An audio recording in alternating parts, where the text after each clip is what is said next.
Queridas irmãs, queridos irmãos, que a paz de nosso Senhor Jesus Cristo se faça em nós, mas esta vez e sempre. Estudo bíblico, Lucas, capítulo 9, versículos 37 a 45. O menino endemoniado, ou a cura de um jovem lunático, segundo outras traduções. Convido-os à leitura e ao breve estudo. E aconteceu no dia seguinte que, descendo eles do monte, lhe saiu ao encontro uma grande multidão.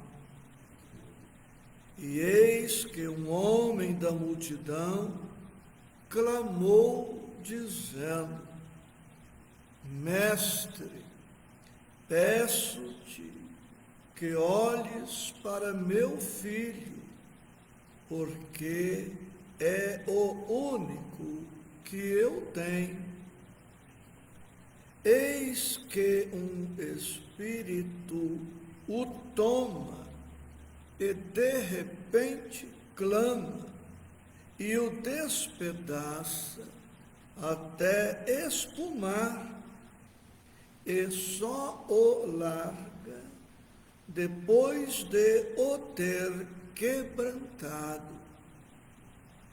E roguei aos teus discípulos que o expulsassem, mas não puderam. E Jesus respondendo disse: Ó geração incrédula e perversa, até quando estarei ainda convosco e vos sofrerei? Traze-me aqui o teu filho. E quando vinha chegando, o demônio o derrubou e convulsionou. Porém, Jesus repreendeu o espírito imundo, curou o menino e o entregou a seu pai.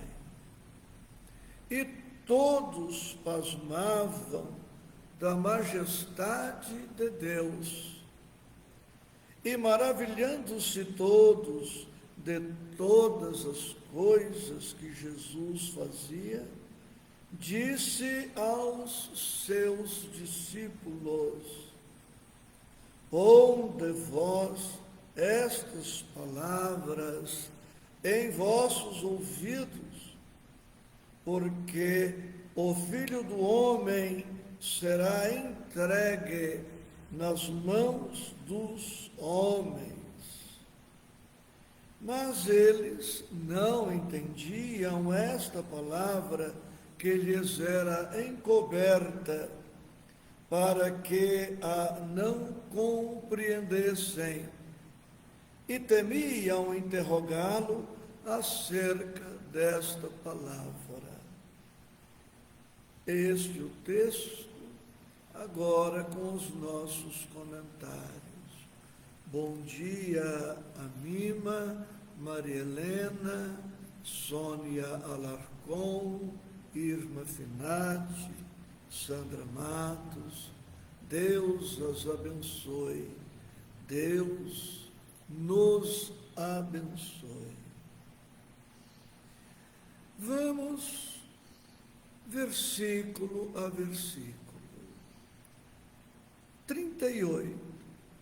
E eis que um homem da multidão clamou, dizendo: Mestre, peço-te que olhes para meu filho.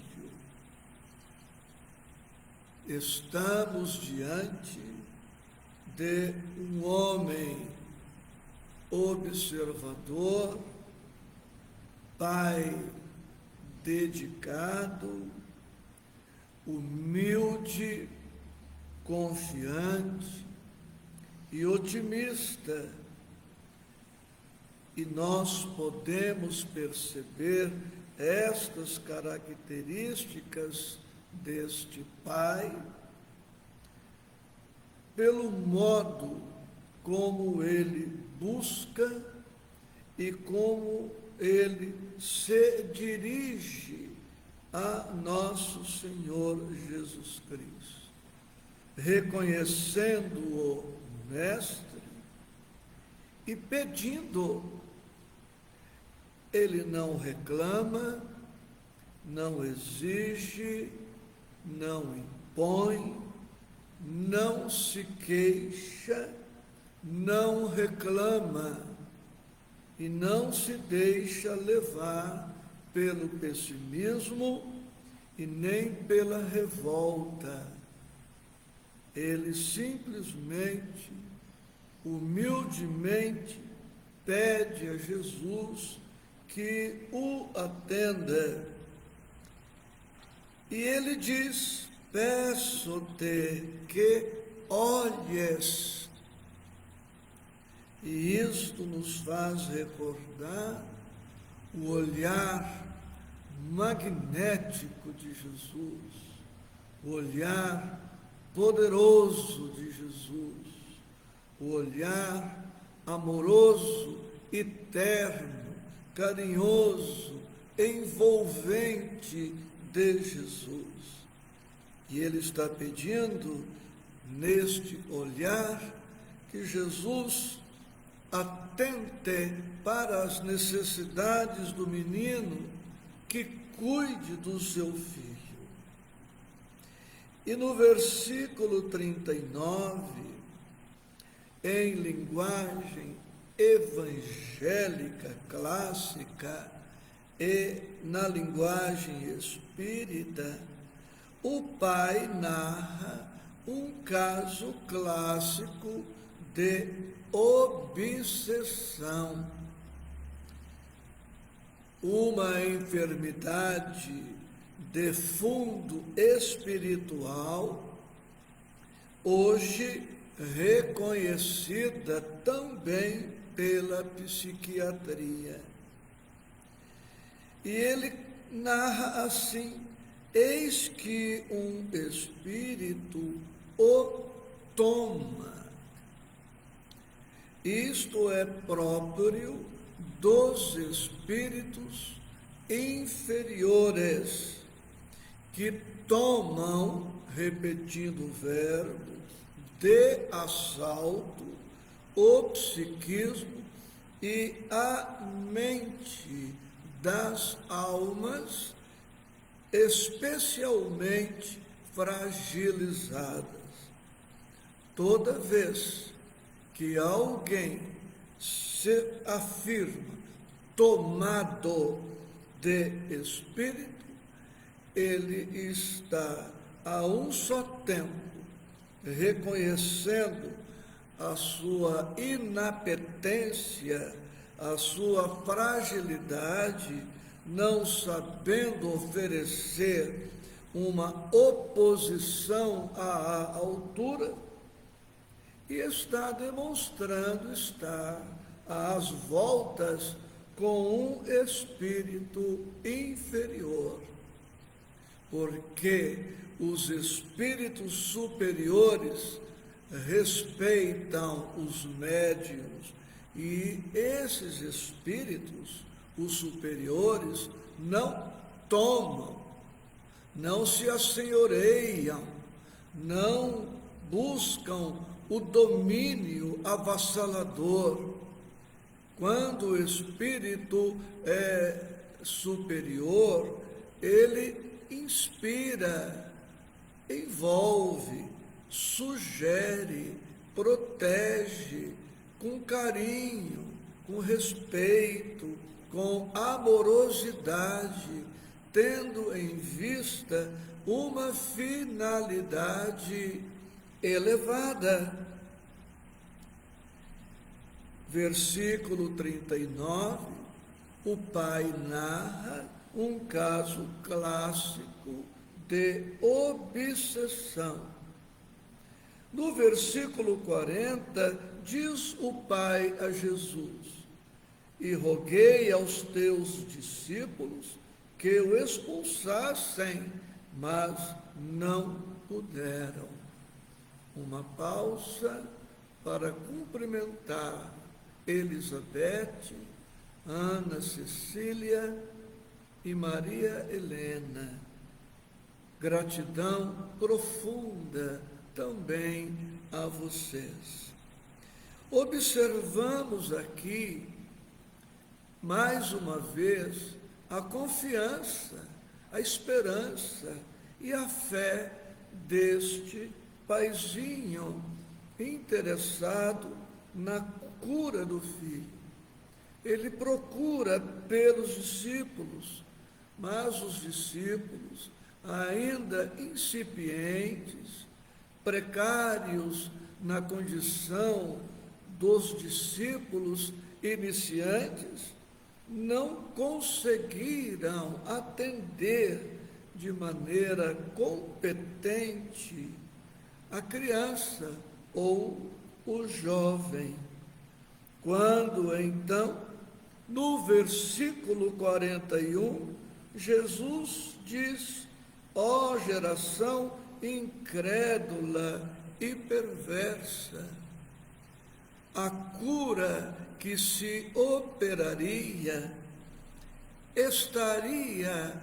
estava ao alcance dos discípulos, se porventura os discípulos estivessem melhor equipados para atender aquela situação. E a seguir, ainda no versículo 41, consta: até quando estarei ainda convosco e vos sofrerei? Não se pense, almas queridas, que Jesus estivesse cansado, aborrecido, abatido, desanimado, seja com aquele pai, seja com os discípulos ou com a humanidade, porque o amor de Jesus é incansável, é incondicional, é irrestrito, como afirmaria Emmanuel mais tarde. O exercício do verdadeiro amor não cansa o coração.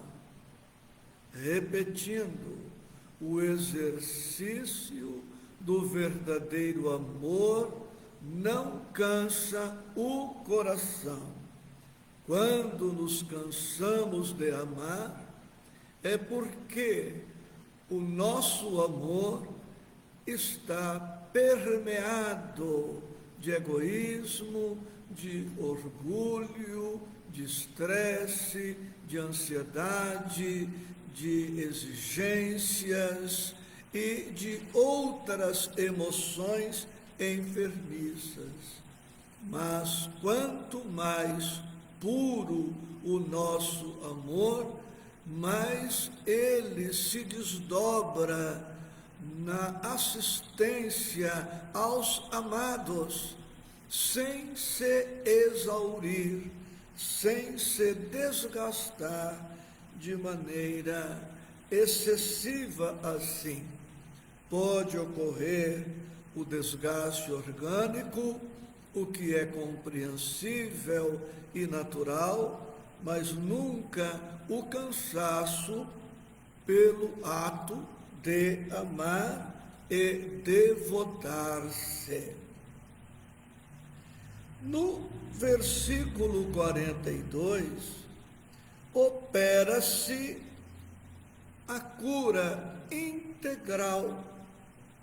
Observamos que Jesus repreende o espírito e cura o menino. E ainda aí temos uma demonstração de como se processa o trabalho de desobsessão à luz do Evangelho e à luz da doutrina espírita. Jesus não expulsa o demônio, até porque não se tratava de um demônio, como compreendem ou pensam os irmãos das igrejas reformadas. Jesus adverte o espírito, orienta o espírito, esclarece, faz luz na vida daquele espírito que vinha perturbando a criança, o menino ou adolescente. E em seguida Jesus cura o menino. Aí está o aperfeiçoamento do processo desobsessivo. Não só adverte o espírito, mas trata o obsidiado, orienta o obsidiado, porque certamente esse pai e esse menino traziam em si chagas morais que atraíam esse espírito infeliz, enfermo e desequilibrado. Não bastava, portanto, simplesmente a repreensão ao espírito, porque se o pai e se o menino continuassem mantendo os sentimentos, os pensamentos negativos que deram causa à obsessão, o menino poderia se ver livre daquele espírito, mas acabaria atraindo outro ou outros espíritos enfermos. Versículo 44, o 43 mostra que todos ficaram impactados, assombrados, maravilhados com o poder de Jesus. E Jesus, no versículo 44, nos traz recomendações preciosíssimas, sobre as quais me deterei um pouco mais. Diz ele: ponde vós estas palavras em vossos ouvidos. Ponde vós estas palavras em vossos ouvidos. Almas queridas, anotem, se desejarem, este versículo nos remete a 2 capítulos do Evangelho segundo o Espiritismo, a saber, capítulo 18, muitos os chamados e poucos os escolhidos, e também nos remete ao capítulo 20, os trabalhadores da última hora. Ponde vós estas palavras em vossos ouvidos, pôr, colocar, guardar, reter. Jesus não está pedindo somente que nós escutemos com os ouvidos físicos. Jesus quer que nós não só escutemos, como repetindo, guardemos, arquivemos, retenhamos, porque a verdade evangélica, os princípios cristãos, o evangelho em si, é para ser arquivado, guardado. Da mesma maneira como nos empenhamos em fazer uma poupança, uma economia, aumentar o nosso patrimônio material e nos alegramos com a estabilidade patrimonial e financeira, devemos ter igual ou maior empenho no sentido de guardarmos em nós a mensagem do Evangelho, para que possamos tê-la ao alcance de nossas necessidades no cotidiano das nossas vidas. E isto também nos remete ao Evangelho segundo Mateus, capítulo 7, versículos 24 a 27. Mateus, capítulo 7, versículos 24 a 27. A casa construída sobre a rocha e a casa construída sobre a areia. Aquele que guarda o Evangelho em si, assemelha-se àquele que constrói a sua casa mental, a sua vida sobre esta rocha, nosso Senhor Jesus Cristo, sobre esta rocha, o Evangelho. E aquele que ouve e não guarda, não arquiva, não alimenta, assemelha-se ao insensato, ao imprudente, ao louco, que constrói a sua casa sobre a areia. Vem a chuva, os ventos, e esta casa não resiste, não suporta, cai, ruindo fragorosamente. Eu tenho aqui comigo o livro Vinha de Luz, dos nossos amados Emmanuel e Chico Xavier, capítulo 70, guardemos o ensino. E Emmanuel se inspira neste mandamento do Mestre: ponde vós estas palavras em vossos ouvidos. Diz o querido mentor: muitos escutam a palavra do Cristo, entretanto, muito poucos são os que colocam a lição nos ouvidos. Não se trata de registrar meros vocábulos, e sim de fixar apontamentos que devem palpitar no livro do coração. Não se reportava Jesus à letra morta, mas ao Verbo Criador. Os círculos doutrinários do cristianismo estão repletos de aprendizes que não sabem atender a esse apelo.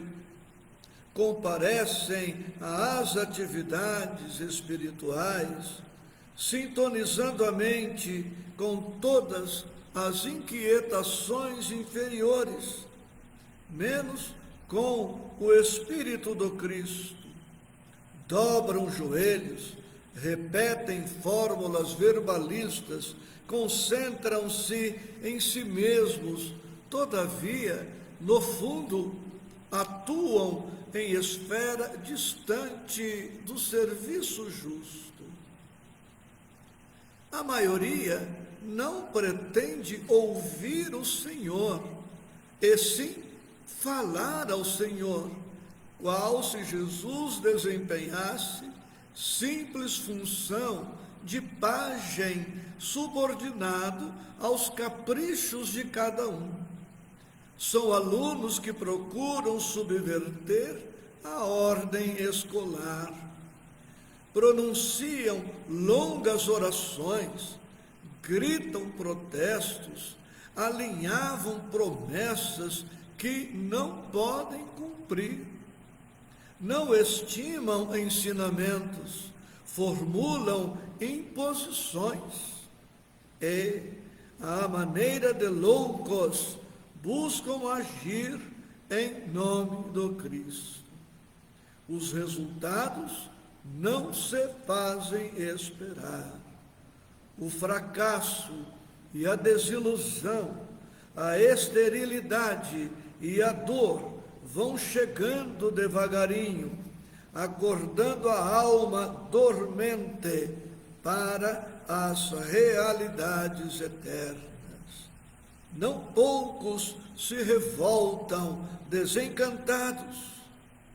Não se queixem, contudo, senão de si mesmos. Ponde minhas palavras em vossos ouvidos, disse Jesus. O próprio vento possui uma direção. Teria, pois, o Divino Mestre transmitido alguma lição ao acaso? Ora, se o próprio vento possui uma direção, nós, filhos de Deus, criaturas inteligentes, portadoras de livre-arbítrio, com conhecimento mínimo que seja do Evangelho, precisamos estabelecer metas claras, definidas, e rumar nessa direção. Que não sejamos meramente ouvintes, mas que sejamos, sobretudo, praticantes da palavra. Carinhoso abraço com votos de paz e alegria em nossos corações, com Jesus sempre.